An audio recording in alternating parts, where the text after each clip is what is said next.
Hi, it's Karen again. I really hope you enjoyed our story of Little Red Riding Hood. And now is your chance to make your very own mini theatre and you can tell the story yourself. It's very simple. We're going to learn how to make the puppets, there she is, and also the theatre. And you only need a few very simple things, which I'm sure you've got at home, and if you don't, they're very easy to come across. So, this is the mini theatre, and it's made simply from a box. So all you need is a cardboard box. Now, if you don't have one in the house, you can get one very easily from your local supermarket or shop. I'm sure they'll give you one. You can get any size you want. If you want to make a little tiny theatre, you can even use an old shoe box. But I've got a box here, an old wine box. But you can get any type of box. And so let's get started. So the first thing you need to do with your box is mark out the centre. You want quite a big hole in the front because the hole is going to be where all the action takes place. Now you can see I've left a little proscenium at the top and the bottom I've cut flat. So the best thing you could do is get yourself a ruler and draw on where you want it to be. So I'm just going to go straight in and cut it. If you got some help, then maybe there's a craft knife to help get into the box. Get an adult to help you with it, and then you can get stuck in with a pair of scissors.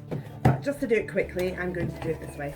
So you can see that's me. I have taken the front off. I just need to cut the sides of it. There we are. And that, keep this piece, you're going to need it in a little while. That's the very first part. So I have got my mini stage ready to go. Now, because I need to drop the puppets in and also the scenery in, I'm going to need to cut the top piece as well. So do the same again. Draw a line. You want maybe about maybe half an inch in or an inch in, even depending on the thickness of your box. And then get your scissors and do once again cut a hole in the top of the box.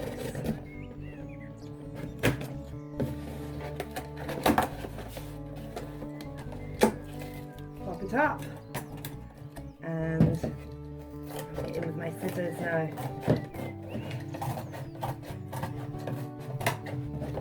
There we are. So I've got the front of my box and I've got the inside of my box. Now this side is all open on here, so what I'm going to do is I'm going to tape or glue that in place so it doesn't flap around and get in the way. And once you've done that, what you want to do is paint the theatre. Now you can paint it just with acrylic paints, or if you prefer you can even cover it. Maybe you want to cover it with some Christmas paper or any type of wrapping paper, brown paper. You can see on my one here I've painted it black.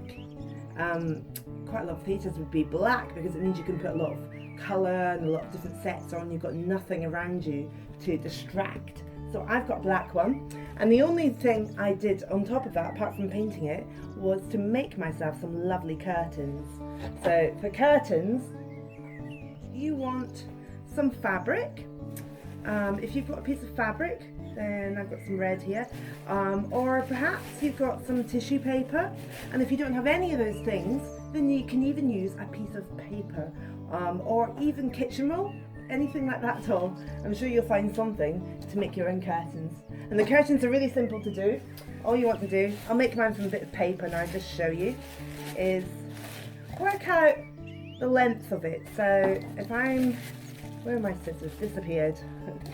So what I'm going to do is just cut myself a piece of tissue that's just a little bit longer than the length on here. Just chop it out. You want it a bit longer because when you gather it up it will go a little bit shorter. So there we go.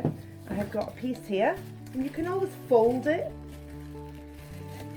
And then what you want to do is plait it, or just zigzag like that. Give it a little scoosh and then you can pop it on the inside of your cardboard. And just to attach it, all you need is a piece of tape. And if you want, like on my one, you can use a piece of wool and you can tie it round just to hold it in place. That's very simple to do. So I'm just going to get a little piece of tape and pop it in place just to hold it. And obviously you do the same on the other side. And let me see, I'll get a little piece of wool just to show you. I've got a piece here, got some wool here, and chop a piece off. If I can find my runaway scissors. There we go. Chop a piece off, and all I did was put it around and put it around and just tied a little bow. But you don't have to do that, it just finishes it off a little bit. And once you've got that, and you've done it on both sides, and you've painted your theatre, then you're pretty much ready to make this scenery and the puppets. And I'll show you how to do that now. So, if you see on my theatre, I have got scenery that moves and is on a stick. And it means that I can change what's going on inside. I've made a second one here for when we're inside grandmother's house. So you just need some paint or some felt tip pens and some paper. Do your design on here. Now you need to make sure the piece of paper that you use is the right size to fit in the background. You can see with this piece, this would actually be too big. So I'd need to cut a piece off.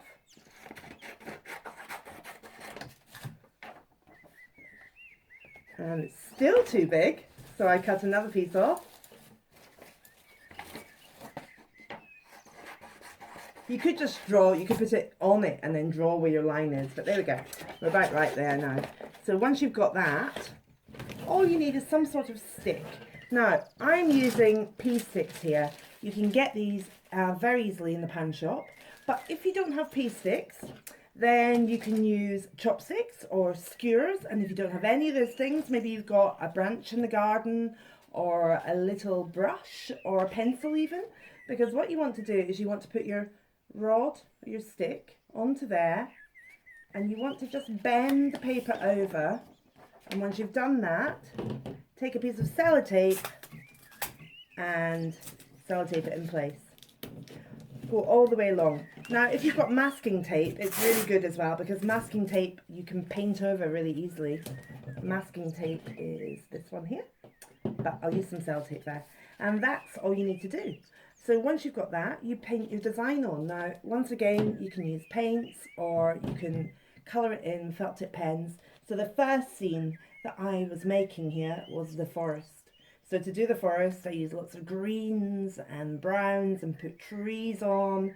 And if you have a garden or you've been to the woods, you might even have some holly or some little bits of Christmas tree.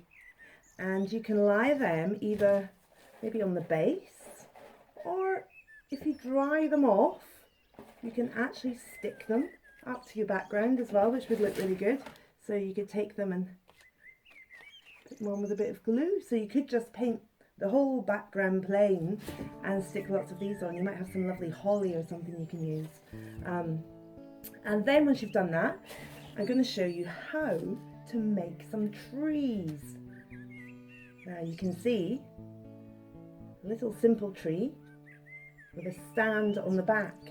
The cardboard that you took outside of your box, you should still have, and this is perfect to do things like your tree on.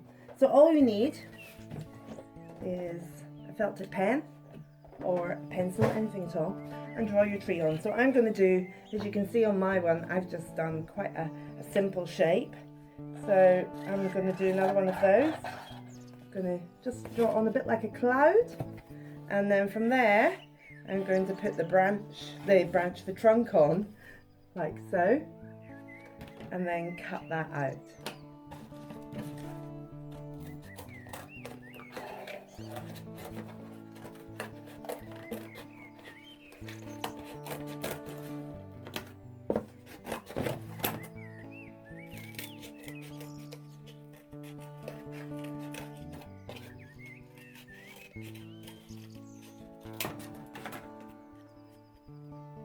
There, and we're ready for the next bit. The next bit you want to do is make a little stand to go on the back. Now, what I'm going to do is I'm going to make a tiny little bend just in the bottom of my tree, like that, just so it's got a base on it.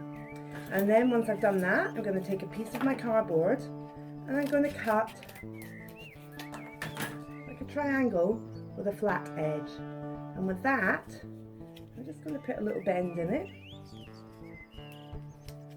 Just bend the straight bit over. And then what I would do is I would glue it or tape it onto the back of my tree. Now that means that your tree will be able to stand up. So just for quickness, I'll put a little bit of tape on the back.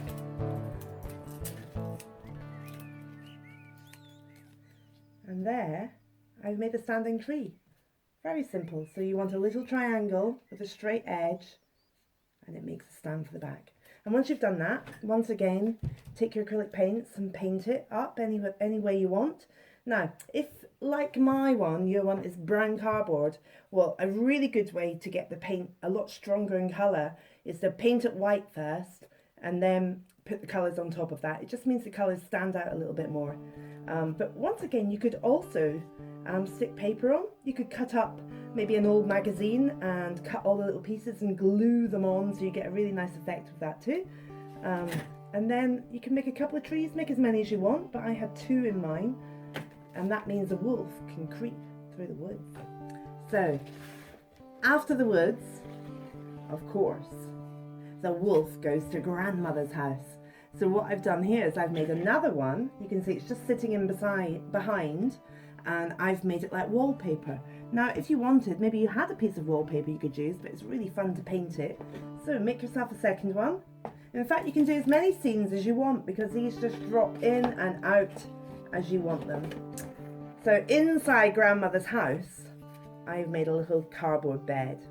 So use another piece of your leftover cardboard, or if you had another box, you can cut that up too, and cut yourself just an oblong piece. In fact, cut 2 of them. You can chop a bit off. So cut a piece out and then put a little bend in it, and that is going to be the base of your bed. And then you want to make the top bit. So to do that, I'm going to cut the headboard shape. Just going to do it nice and simple like that. And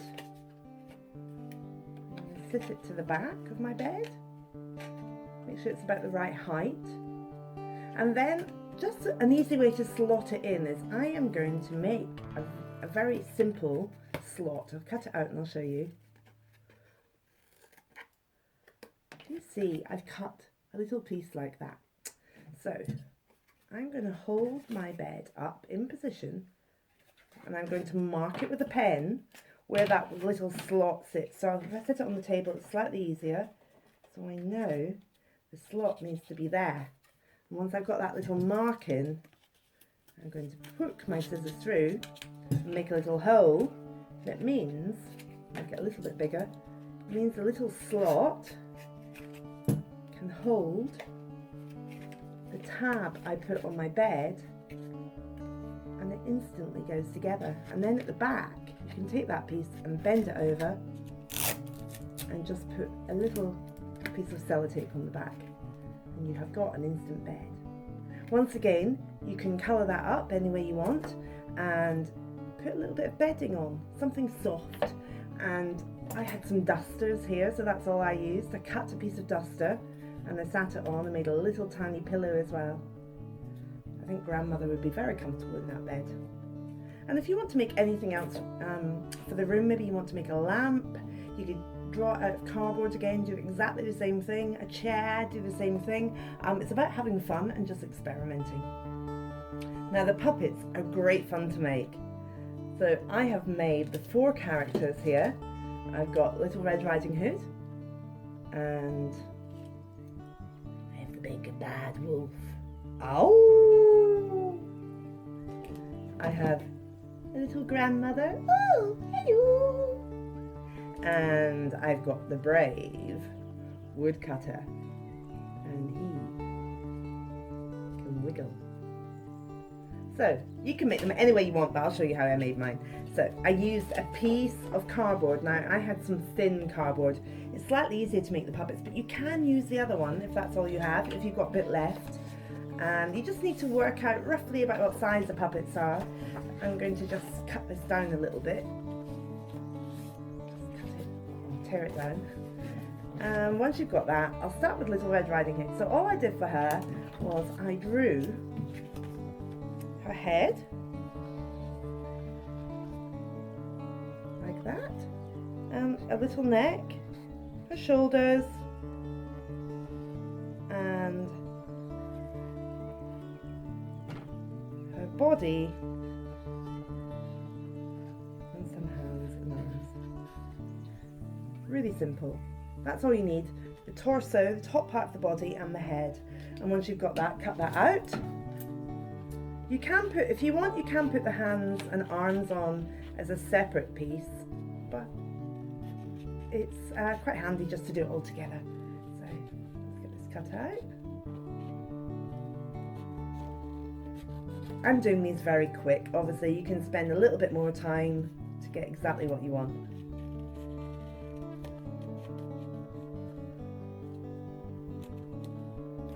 So I've got her cut out, and once I've got her there, I want to take one of my sticks again. These are quite long, so I'm actually going to break these in half.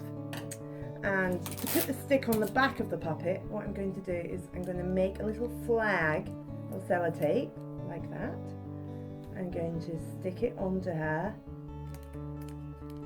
and I'll put another piece over the back. And that just stops it all from slipping, because otherwise these rods tend to slip a little bit. So that's basically the start of your puppet, and from there you can do whatever you want with her. Obviously she's Little Red Riding Hood, she needs to wear red. So if you've got some red fabric, that's ideal. And if you don't, then perhaps you could just cut some red paper, or you can even colour some paper in red. And let's see. So I'm going to cut just a little hole in there. And so I've got that, I'll pop it over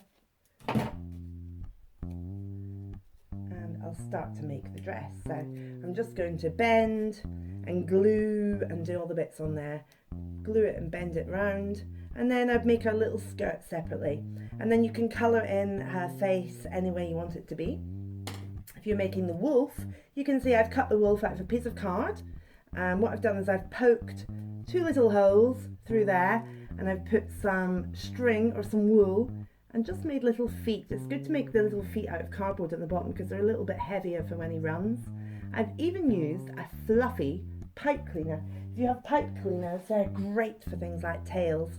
So I've used that on the back of him, and I've just coloured it in. Now if you colour him in both sides, it's much better because it means he can run both directions. And then for the grandmother, I've made her on the stick, and I've put some fluffy feathers on to be her hair, and she's got a little tartan skirt on her. And the woodcutter I did slightly different again. The woodcutter I've done with a split pin. So I wanted him to wiggle when he was chopping. So I've got these little split pins, and these are really handy to have, because when you join 2 bits of cardboard together, all you need to do is poke a hole in them. I'll just show you. Little hole poked in, and poke a hole in the other piece as well.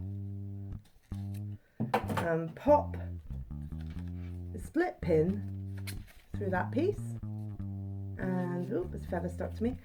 Pop it through the other piece, and then on the back of these there's a little bit that you can open up, and then it's opened on the back, and it means that you can get a moving bit on anything you do. These are really handy. If you don't have any of these, then you can put a little piece of thread or string or wire through, but you want to colour him in any way that you want. Remember, don't forget to have his axe on, because he needs to chop the wolf. And that's a woodcutter. And once you've got all of your characters, then you can really have great fun with it, because you can start off like I did in the woods, and you can put your trees in, and you can have Little Red Riding Hood skipping around, picking her flowers. And then the wolf creeps up behind her. Ow! Hello, Little Red. Where are you going on this fine day? Oh, I'm going to my grandma's house. You can have great fun with these. And then, of course, you can change your scene. You can pop your bed in. And you can get your grandmother sitting in bed. And you can sneak the big bad wolf in. And you can gobble her up.